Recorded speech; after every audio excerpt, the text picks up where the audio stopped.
Well, hey, welcome to First Church Live. So glad you guys are joining us. And we have family here from our Stone Canyon campus, was our North Garnett campus joining us in person. And we also have family joining us online in different states and different countries. So if you guys are here in person, if you would, put your hands together and welcome in our online campus here today.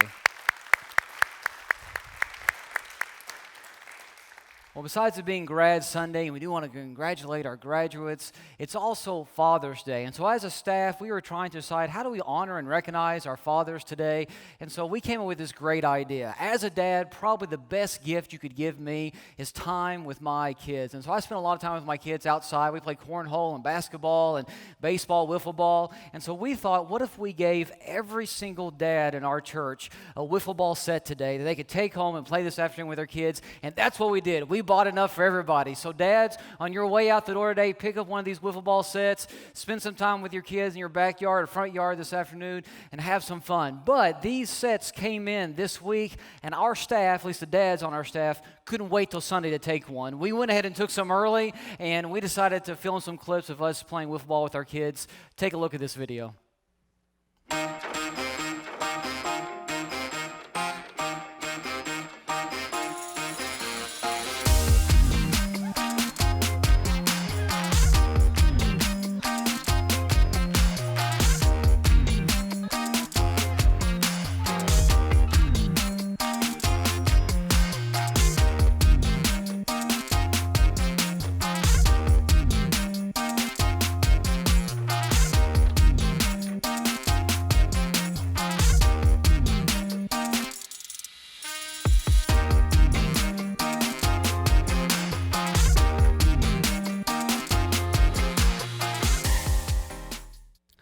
So dads, take one of these sets home, but be warned, you might get hurt, okay, as you saw in that video just now, but hopefully you can have a fun time. We thought that was a great gift for our dads, one, because you can have a fun time with your kids, but also because it goes on with our Curveball series. For the past several weeks, we've been in this series called Curveball, where we've been looking at different people throughout the Old Testament who were thrown some curveball in life, and we're seeing how they responded to it and how God continued to work in their lives. And so today, we're going to wrap up this series, and we're going to wrap it up with probably one of the most famous guys in the Old Testament, a guy you've probably heard of before. His name, David. And when you see the name David or you hear the name David, there's probably another name that goes along with it. If I were to put this up on the screen, David and blank, what name would you put in that blank?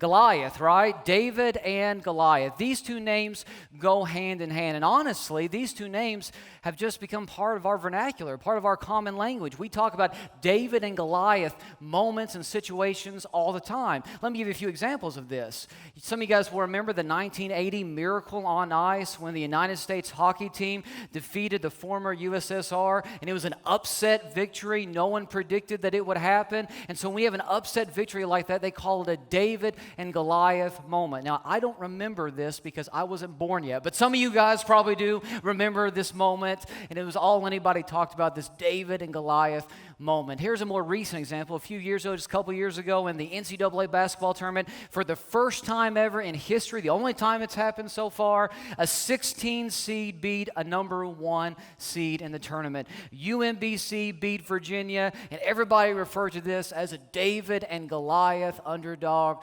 moment. What about this example? Anybody remember in 1988 when Hulk Hogan took on Andre the Giant and he body slammed him? That was called the David and Goliath moment, because even though Hulk Hogan was huge, Andre the Giant was even bigger, and I'm sure that was probably staged and planned out, but still, they called it an underdog moment. Any WWF fans, any old WWF fans in the room? Okay, a few of you. Awesome. What about this example?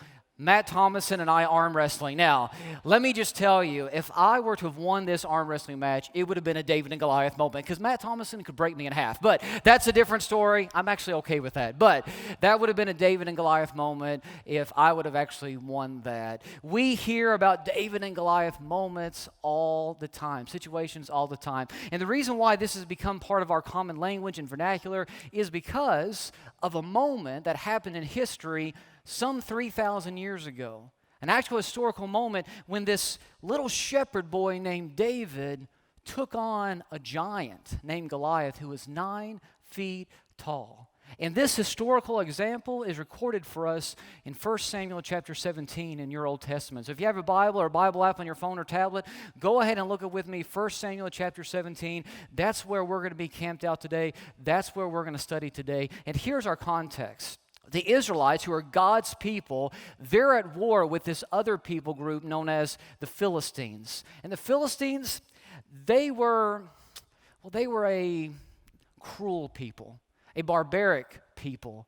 They were inhumane in the way they treated other nations, and other nations were scared of them because they would come in and they were violent and brutal, and they didn't care who they hurt. Now, here's the thing. The Philistines were also extremely wealthy, so they had unlimited resources in order to take over other nations, other countries, and also they were more advanced when it comes to their technology and their weaponry. So just the name, the Philistines, it would strike fear in the hearts of other nations. No one wanted to be at war with the Philistines, and yet that's who Israel finds themselves at war with. And the Israelites, they are scared to death.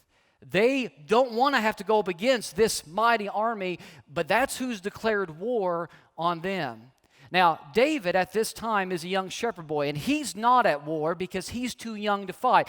All of the fighting men of age, they're at war right now against the Philistines, but David got to stay home because he's just a boy. He's too young to fight. All of his older brothers, though, they're at war and they're fighting against the Philistines. So David is left to tend his father's sheep, his father's flocks at home on their family farm. And one day, his father Jesse comes to him and he says, David, I want you to go check on your brothers at war. I want you to go see how they're doing, and I've prepared care packages for them with food and gifts in it so that they're taken care of. I want you to go check on them and report back to me. So David, being an obedient son, says, sure, Dad. And he goes off to the front lines where his brothers were fighting this war, and he brings with him these care packages. And when he gets there, he arrives at the valley of Elah. This is where the Israelite army is lined up, where the Philistine army is lined up. And it's a valley, and the Israelites are on one side of the valley on the high ground, and the Philistines are on the other side of the valley on the high ground. And neither one of them want to go into the valley because that would be a death sentence. That would be a suicide mission. You don't want to give up the high ground, so they're kind of at a standstill right now. They're deadlocked. No one wants to go into this valley. And that's when David arrives, as he sees the Israelite army on one side and the Philistine army on the other side. And he finds his brothers, and he goes to them, and he talks to them, and he checks on them. And as he's talking with them, something happens. Read with me, if you would, in 1 Samuel chapter 17.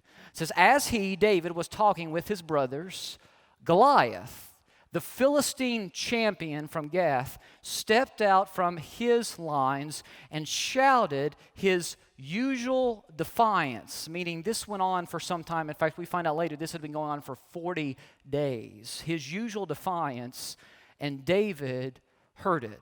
So here's what's going on. Remember, Israelites on one side of the valley, Philistines on the other. No one wants to go down into the valley and give up the high ground. And so they're deadlocked. And there was this ancient military tactic where you would send in your best warrior to fight against the other side's best warrior to have a one-on-one battle. And both sides agreed it was better for one warrior to die than the entire army to suffer and die. And so they agreed that whoever would win this one-on-one battle would be victorious, and the losing side, the guy whose ultimate warrior died, the losing side would then surrender their army to the winning side. That's what Goliath is doing here. He's leaving his line to go down into the valley to shout out to the other side, to the Israelites, send your best warrior to fight me. And it's interesting to me that in this verse, Goliath is referred to as, if you go back, as the champion from Gath. That word champion, going to the next slide, this comes from a Hebrew word, Benayim. If you would say that with me on the count of three, Benayim. 1, 2, 3. Benayim. This word means the man in the space between. In other words, Goliath was the one who was willing to stand in the gap on behalf of his people.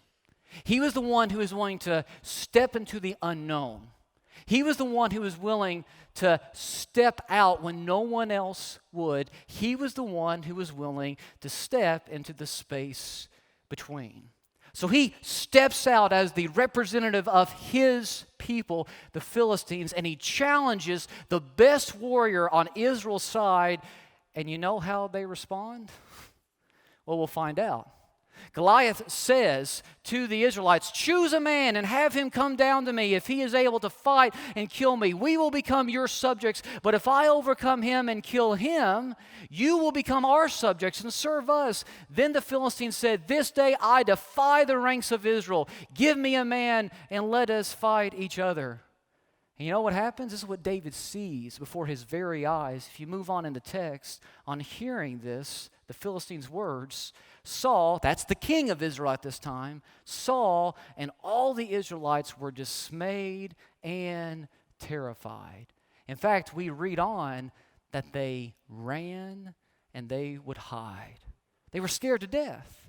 So Goliath says, "Send your best warrior," and all of the soldiers on Israel's side, they run, they hide, they're full of fear, they are scared to death. No one steps up, no one steps into the space between with Goliath. They choose to stay on the high ground because they believe the high ground is safe. They believe the high ground is where they can protect themselves. It's the more comfortable area. It's what feels better in the moment because none of them wants to go and face Goliath. And let me just ask you, have you ever been tempted to cling to what's comfortable rather than step into the unknown?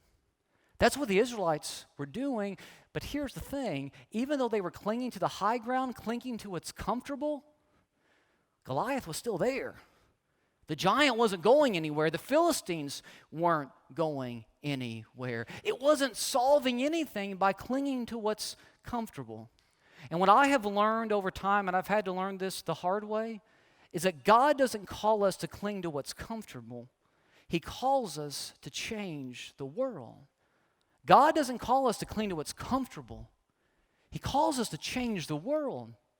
And sometimes what God is calling us to do in order to change the world, it isn't safe. It isn't easy. It isn't comfortable. God doesn't call us to play it safe. He calls us to live by faith. And there's a huge difference. But nobody on Israel's side wants to live by faith. They'd rather just play it safe. And play it safe wasn't taking care of their giant. It wasn't dealing with the problem at hand.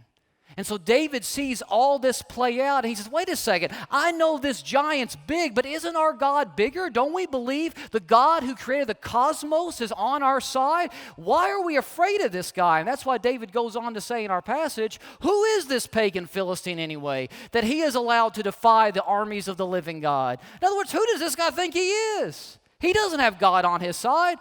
Why are we allowing him to talk about God's people this way? Why are we allowing him to talk about our God this way? We have the living God on our side. They worship statues. They worship idols, false gods who aren't real. The living God is on our side. Why are we allowing this guy to defy our God, to defy his people? Why are we allowing him to make fun of us and mock us in this way? Why hasn't somebody done something about this dude? See, David has courageous faith, but no one else around him seems to. And when he expresses this courageous faith in his God, who he believes is bigger than the giant they're up against, some of the other Israelite soldiers notice. And so they hear David saying that he's willing to basically go and fight Goliath. And so they say, hey, David, we just want to let you know, if you go fight Goliath, the king has promised a huge reward. King Saul has said that whoever goes and defeats Goliath gets to marry one of his daughters. So you get to marry into his family. You get a huge financial reward. It's like winning the lottery. You get a whole bunch of money. And also, you get to go live on one of the king's estates. You get a new house fit for a king and property fit for a king. And David's like, I'm in. Cool. Let's do this. I mean, David would have done that even without the reward. You know, he was ready to go and fight Goliath before he even knew there was a reward. But he's like, hey, that's icing on the cake. Let's do this. But here's the thing. Anytime you're ready to do something daring for God, there's always somebody ready to discourage you. Anytime you're ready to do something daring, courageous for God, there's always somebody ready to discourage you. There's always somebody ready to criticize you. Satan knows how to put the wrong people in the right place to discourage you. And I've seen this happen over and over again in my life. There'll be some situation I'm facing, some giant I'm up against, maybe some opportunity that's come available, and I will pray and I will pray about it. I will seek wisdom and counsel from others. I will read Scripture. I will seek out God's will. And after I have thoroughly prayed about it and thought about it and talked to others about it, I make a decision that I believe is God's will. And as soon as I get ready to make that decision or announce that decision, there's always somebody there to criticize it. There's always somebody there to tell me I'm doing the wrong thing. There's always somebody there to discourage me, and normally it's because of selfish reasons. I've seen this happen in the church over and over again. This church and in the church I served before I came here. The leadership of a church will get together and they will pray about some problem or situation for weeks, sometimes months, and they will finally come to a conclusion after they've sought counsel and wisdom from others, and they've studied God's word together, and they've prayed about it, and then they come to this conclusion or they make this decision, and as soon as it's announced, within a matter of seconds, someone is ready to criticize it, not because they know the facts or because they have good reasons, just because it makes them feel uncomfortable. And that's exactly what happens for David. David wants to go fight Goliath, and there's somebody there ready to criticize him, somebody there ready to put him down and hold him back. You know who that somebody was? One of his own brothers. Listen to what the passage says. It says, when Eliab, David's oldest brother, heard him speaking with the men, the other soldiers, he burned with anger at David and asked, "Why have you come down here? And with whom did you leave those few sheep in the desert? I know how conceited you are and how wicked your heart is." David's brother says, "You're just prideful. You're just selfish. You're conceited. You're just doing this for your own glory. Aren't you supposed to be watching the sheep anyway? Why are you even here?" Now, here's my question. Was David's heart really wicked? Was he really conceited? Well, the Bible goes on to tell us that God refers to David as a man after his own heart. God knew David's heart. David wasn't conceited. He didn't have an evil and wicked heart. David wasn't doing this for the wrong reason. David was doing this because he trusted God. He was willing to do what God wanted him to do when no one else was willing to do what God wanted him to do. David had the right heart, so why did his brother criticize him? Because when you don't share God's vision for life, you will become intimidated by those who do. It will scare you. Fear will overcome you. And you will start to turn somebody who's living for God into the enemy because you're not willing to live for God yourself. And that's exactly what happens in this moment. But here's the thing, even though it's David's own brother who criticizes him, David doesn't let that discouragement get him down. He doesn't allow for what God wants for him to do, for him to get distracted from that. And so David decides he's going to fight Goliath anyway. And King Saul, king of the Israelites, he hears that there's a man willing to go up against Goliath. And he says, "Bring this guy to me. I want to know who this guy is. For 40 days now, we've been up against this giant, and nobody's been willing to fight him. Bring this guy to me. I want to meet this guy." So they bring David to Saul, and King Saul is all excited to meet this guy who's willing to stand up against Goliath. And then he sees David, and he's not that excited anymore because he sees that David is this little boy. And look at what Saul says to him. "You are not able to go out against the Philistine and fight him. You are only a boy. And he has been a fighting man from his youth. You can't stand up to this warrior. He's the best on their side. You're just a little shepherd boy. You can't do this." You know what David says? David says, "God has been with me my entire life, and I believe he'll be with me now." Look what David says. He says, "The Lord will deliver me from the hand of this Philistine." Yeah, Goliath is big, but my God is bigger. David believes his God is bigger. Saul is focused on David's strength, but David is focused on God's strength. Saul is focused on what David can do within his own abilities and gifts and talents. David is focused on what God can do through him. And so David is willing to stand up to Goliath, and Saul sees this, and Saul responds to David by saying, "Go, and the Lord be with you." In other words, good luck. You're going to need it. Good luck. And so Saul tries to dress David up in all of his kingly armor, but Saul is this huge dude, and David's a little shepherd boy, and so it doesn't fit him right. It swallows David, so David takes off all of the king's armor, says, "I don't need any of that stuff." And David picks up his shepherd staff, 5 smooth stones and a slingshot, and he goes out to face Goliath. And here the passage says, David, with his sling in his hand, approached the Philistine. And this to me is one of the most powerful verses in this entire story, this entire passage. You know why? Because in this moment, David becomes the Ben-I-Am.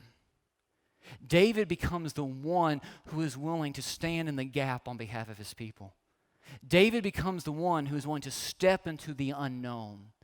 David becomes the one who is willing to step into the space between. And the reason why he was willing to do it when no one else would for 40 days was because he trusted God.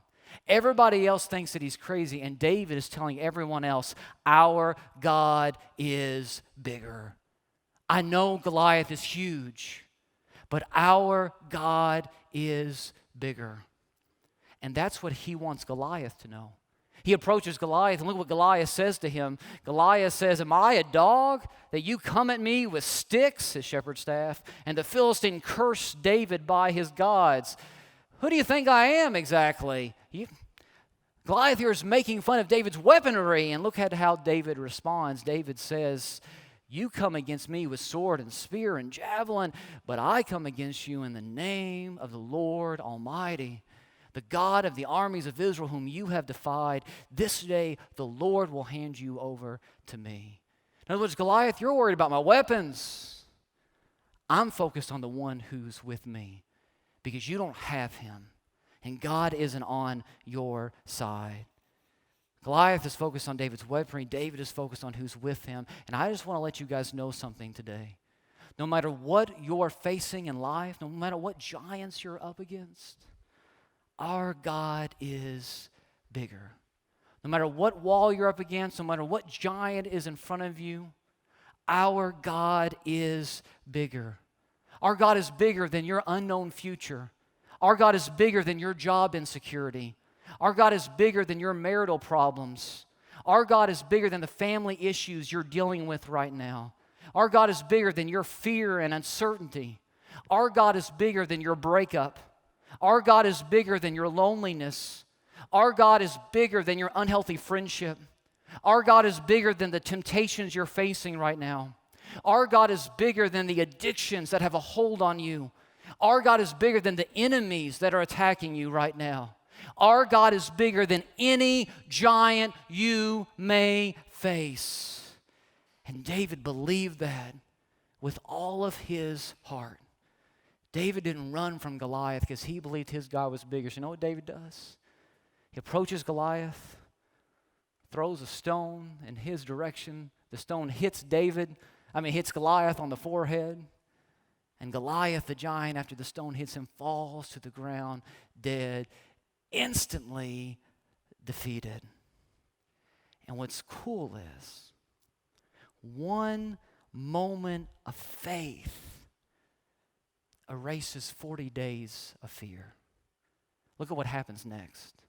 Then the men of Israel, these are the soldiers, the army of Israel and Judah, surged forward with a shout and pursued the Philistines. For 40 days, they've been deadlocked. For 40 days, they've been at a standstill. For 40 days, they've been unwilling to move forward even though God was telling them to. For 40 days, they've been running and hiding in fear. And now, in this moment, they surge forward and finally do what God was calling them to do. Why? What changed? Because one man, one young shepherd boy, was willing to take the first step of faith, was willing to step into the unknown, was willing to be the man in between, was willing to be the one who would represent his people. And I believe that's what God is calling us to do as well. See, we live in a world today that is full of uncertainty. We live in a world today that has so many unknowns. People are scared. People are afraid. And I think we are here to be those who take the first step of faith to show people who our God really is. to show people that faith in Him, trust in Him can overcome any fear we're facing, can overcome any giant that we are up against. And so do you really believe God is bigger? Because if you do, here's the question you need to ask yourself. What courageous thing does God want you to do right now? What unknown is God asking you to step into? What courageous thing does God want you to do? Because God is calling you to be the one who steps into the unknown, trusting Him, leading people where they need to go. Because here's the thing, as cool as this story is, there's an even bigger story that's better than this. And it's about another one who stood in between. Jesus on the cross. He stood in the gap. He stood in between the gap that had been formed because of sin that separated God and us. And because He stood in our place, He went into the unknown. He defeated sin. He defeated death. He conquered the curse because He became the man in between. He now has allowed us to step into the unknown. And we know we have victory over death and over sin and over the curse, and we have nothing to be afraid of because with Jesus as our champion, we know we are victorious. And so my question is, do you really believe God is bigger? Do you have Jesus as your champion right now? Because when you have courageous faith like that, like David had, Jesus will change your life. And as I thought about this story this week and thought about our Curveball series, somebody came to mind. I have a good friend. His name is Brian Hunt. He preaches out in California, and he preaches at a mega church. He preaches to thousands of people every single week. Here's his picture up on the screen. And Brian is just an awesome dude. He's an awesome guy. But here's the thing. He didn't always preach to thousands. He wasn't always the lead minister of a mega church. At one time, he played baseball. He was actually a professional baseball player, played in the minors. And baseball was his life. And then after he was done with baseball, he got into the business world. He was an extremely successful businessman. But he still felt unfulfilled.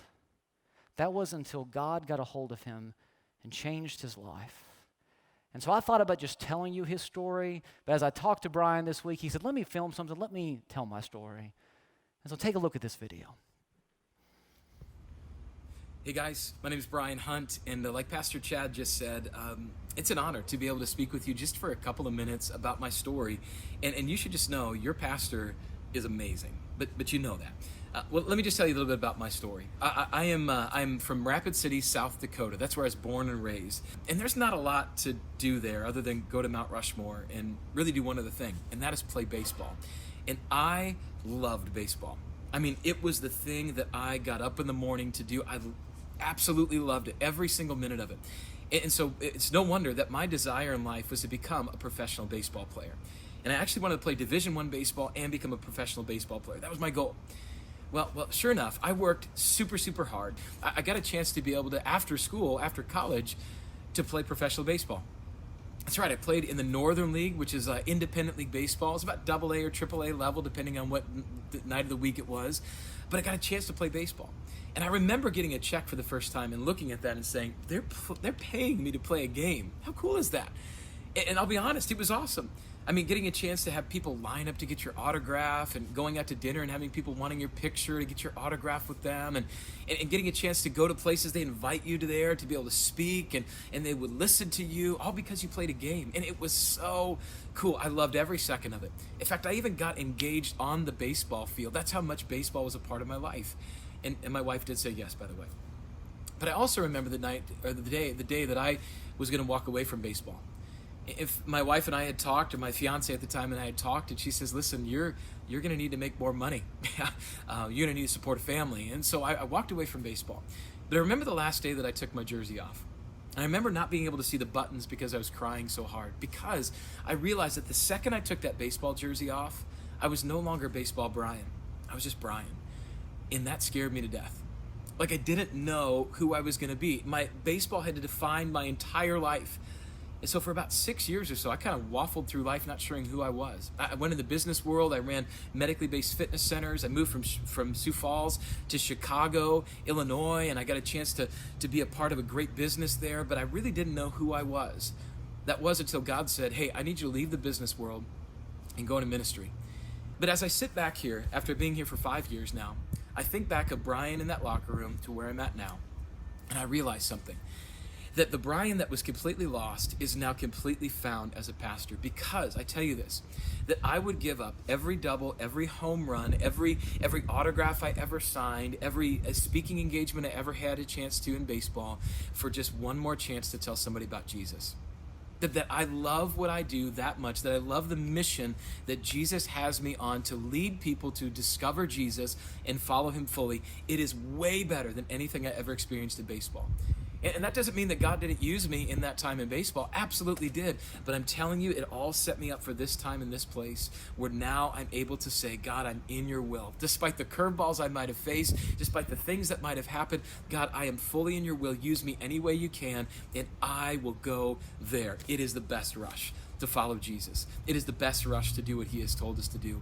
And it is the best rush in the world to be able to say, Jesus, use me any way you can. Guys, if I had just one more chance to tell somebody about Jesus, I would give up all the baseball stuff in a heartbeat, because that's what's most important. Guys. I love what Brian says there. It is the best rush to say, Jesus, use me any way you can. See, that's what God is asking us to do. He may not be asking you to go into full-time preaching ministry like he did Brian, but he might be asking you to step into the unknown right now, to take a step of courageous faith. And when you do, just like Brian, what used to define your identity, what used to be all about your past, it will fade in comparison to how God will use you now. He will use you in ways beyond your imagination, but it takes you being willing to take that first step of faith into the unknown, into the gap, trusting God, letting him lead you. Brian said he would give up every autograph, every party, every game, every home run for the chance to tell just one more person about Jesus. How cool is that? See, when Jesus gets a hold of your life, he'll change it. And he wants to change your life today. He wants for you to realize what you were created for, that you were created for a greater purpose than what this world is offering you. So I challenge you today, believe our God is bigger, trust him, and step into the unknown. Step into where he's leading you. And when you do, he will use you in ways beyond your imagination. Would you pray with me? Father, I thank you so much for today. And in the culture we live in today, we need more and more people who live by courageous faith in you. So I pray that we will always be a church that lives with courageous faith. As individuals, we will do that among our family members and friends and coworkers and whoever else we encounter. And as we do, as we step into the unknown, trusting in you, may you lead us to do greater things than what we could do on our own. We thank you so much for Jesus. He is the ultimate champion of our lives. And because he stood in the gap for us, now we can have victory over sin and death and the curse that is upon this world. In his name, Jesus Christ, I pray. Amen.